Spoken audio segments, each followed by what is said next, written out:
This is Gary Kayye, and we're at day 2 of the Digital Signage Expo in Las Vegas. And I don't know how you took the time to speak to me again this year. I appreciate it. It's Tom Nix, the president of Scala. Hi, everybody. Thank you so much, Gary. I always have time for you and for the folks that read Rave Pub. So it's a great show for us. 2013 is a real tipping point for the digital signage industry as a whole. But for Scala specifically, from our perspective, being a global player in this space, we're just seeing so much adoption across all verticals, and primarily in our corporate communication space, we're seeing a tremendous uptick from folks that had, traditionally maybe put in 4 or 5 screens in certain key areas of their buildings. They're now starting to proliferate throughout the enterprise and putting screens wherever teams are. So it's a real exciting time. Yeah, I tend to agree with you. I think the growth in the industry has been very linear, and I think we're going to start seeing an exponential level of growth. And I think the structure that you guys have, and the infrastructure, I should say, that you guys provide, can allow that to happen, because you're not just a gear provider, you're providing significant enterprise level quality integration capabilities. Correct. So much like some of the folks that provide platforms, that's what we do. We provide a communication platform. And so most people think of us as a digital signage company, but in reality we're a customer experience engine or an employee experience engine. So we can control the digital screens with communication messages, but we can also do things like trigger lights to dim and things to happen through our serial commands. So we've been used in so many different ways. But what we see most of our partners, our Scala certified partners around the world, what we see most of them doing, especially in the corporate space, is they've been leveraging the data that's within that environment to help augment and offset the communication that is on the screens. So if you're in an internal communication capacity at a large corporation, when you look at digital signage, it's a great opportunity to cut through the clutter of email. But then all of a sudden when you start to peel the onion, you're like, wow, I have to create a lot of content. So just imagine if you had NBC and you only showed Friends all day long. I mean, nobody's going to watch you. So you really have to have fresh and timely content. And so what Scala helps the internal communication teams with is they can leverage all that dynamic data that they have, whether it's the key performance information coming from Salesforce or other systems, by putting that information on the wall, making it cut through the clutter. And so that's how we've helped so many folks, and that's really where we see a large amount of activity from the corporate space and from our dealers. They're helping those corporate customers by providing value-added services, by integrating all those data sources so that that corporate customer now has 30 or 35% of their content coming from systems automatically. I mean, it's basically, the short version of that is it's very much a consultative selling process. You're not just selling the gear, you're not just selling the software, you're selling the entire concept, and then you're integrating the concept so that, and in a lot of cases you're changing the workflow process so that they're able to keep the content new, fresh, and exciting, and also something that people want to engage with. So it is very much a consultative selling process, isn't it? It is, and what we found is a lot of our partners have, taken our platform and built businesses on top of that platform, and businesses that have a nice reoccurring element to them, whether that reoccurring element is just the knock services or whether it's content services. That's really how they become sticky and they start adding value to their customers. And so that's been a really great thing to watch and to watch people thrive. And the other thing that we see is that there's a change from not only visualizing the data and having our partners have those integration services, but also from the standpoint of, a good example would be a multinational drug company that had our system in 4 different countries, sold by unique partners in each case, and they realized one day, like, I want this all managed at one head-end location. So all of a sudden, that opportunity, which was maybe total 300 screens, is now 3,000 screens, and it's still growing. I mean, these are huge. And it's centrally controlled and centrally managed from one place? Yeah, to over 40 countries.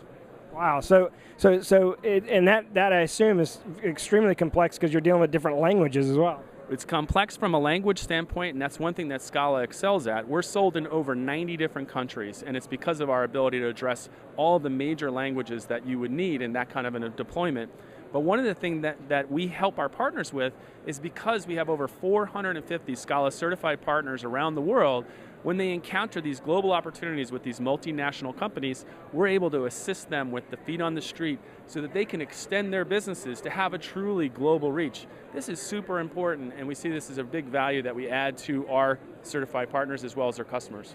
Well, you started out in this interview saying that you thought 2013 was sort of a tipping point for the industry, and I tend to agree with you. I think we're going to see that explosive level of growth. But define that from the standpoint of Scala. Like, what was 2012 like, and what do you see for 2013 specifically for Scala? Yeah, so 2012, we went from people wanting to know how we were going to help put communication on mobile devices, tablets, because of the BYOD opportunity in the marketplace, to how are you going to address Android? How are you going to address low-cost media players? How are you going to address smaller screens that have more of a one-to-one communication capability?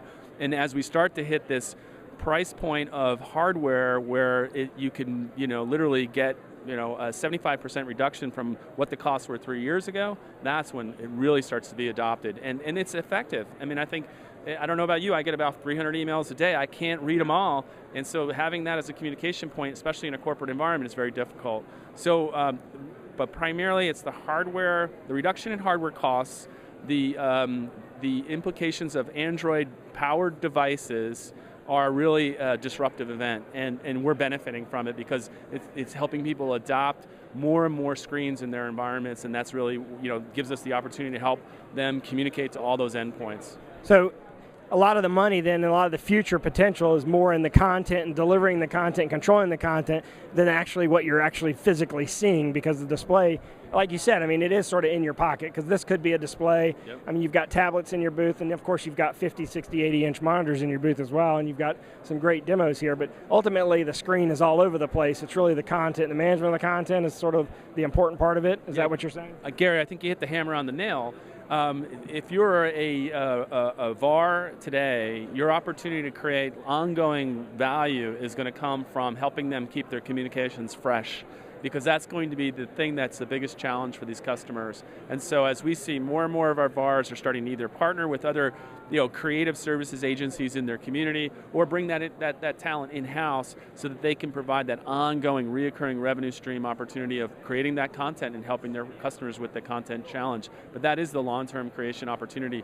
Hardware sales are going to be harder and harder to make a lot of margin on because those prices are going to go down. Right. You might sell more volume because you're going to go from a $500 price point to a $300 price point, but I think that there's a downward pricing pressure there, whereas the services, large corporations don't want to have a lot of headcount managing the system, so they look to their partners to offer up these managed services opportunities. So it's a real good opportunity there. And that's actually a really important point. I don't want to end this interview too early, because I think more integrators need to offer managed services. I mean, there's a lot of money. When you think about the recurring revenue opportunity there is substantial, because when you put the system in, that's a one-time hit. But the recurring revenue opportunity for managing the system, managing the content, managing the immediacy of the content and the quality of the content. Pretty pictures are only pretty, when they're kept up to date and they look different every once in a while.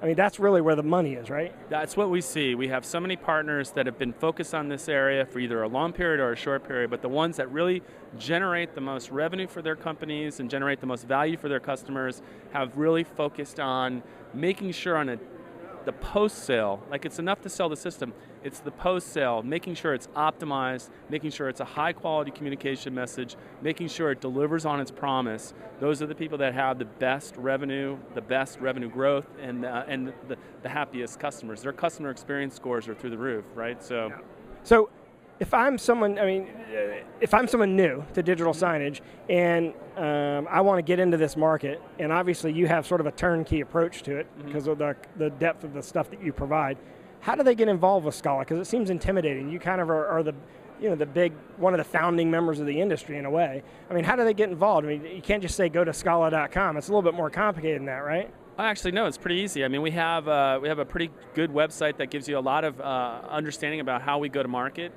There's plenty of opportunities for you to just reach out to one of our sales team to have a contact and to create an opportunity to learn more about, so we can learn more about your business and you can learn more about our services and our products.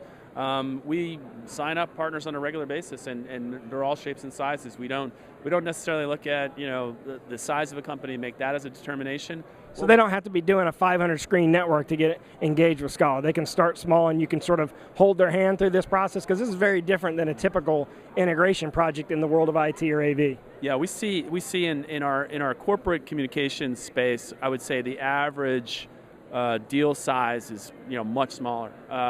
The outliers are these large 3,000 node networks, but most of our dealers are doing great run rate businesses where they're helping small local companies with 3 or 4 screens, and we create opportunities from a packaging and a pricing standpoint for them to help get those people onto the Scala system. So it's not a big hurdle to jump over. So we've addressed that through our pricing and our partners. We give them really great training both on the technical side as well as on the sales side, and really great marketing tools. So yeah, we'd love to have anybody that thinks that they have a good focus on this and a customer base and a commitment to it, because that's really what it's about. Is you have to make a commitment. It's not going to happen overnight. You're not going to close deals in a week. Right. You need to have a commitment to learn about it and to provide value, and that's where we see where our partners benefit.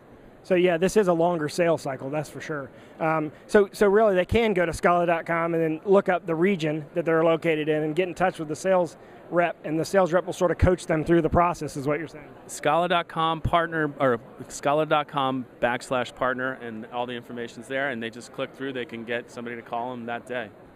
Well, first of all, thanks for taking the time, and I'm super impressed that actually you get 300 emails a day, and you actually take the time to answer my email, considering you get that many emails. I don't quite get that many, but I try to get back to everybody, but I appreciate you taking the time to get back in touch with me whenever I've gotten in touch with you.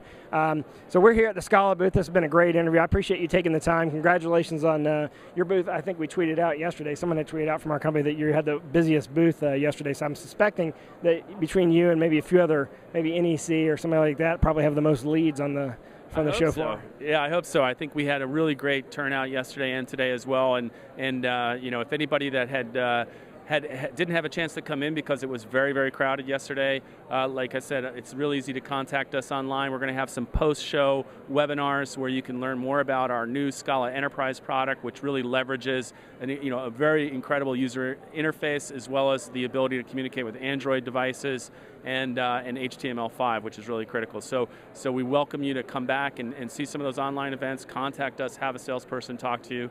And Gary, you guys do such a great job covering the show and the industry, and so we're happy to help out, and anytime we can help, call us. Well, I appreciate that. And so what I want everybody to do is, now that you've watched this, go in the upper right-hand corner and type in Scala, and it'll pull up a search of all the videos that we shot here today at the day 2 of the Digital Signage Expo. We've shot, 4 or 5 other videos in addition to this interview on all the new products that you have here and all the new technology you showed here. So again, thanks for your time. This is Gary Kayye. Thanks for watching.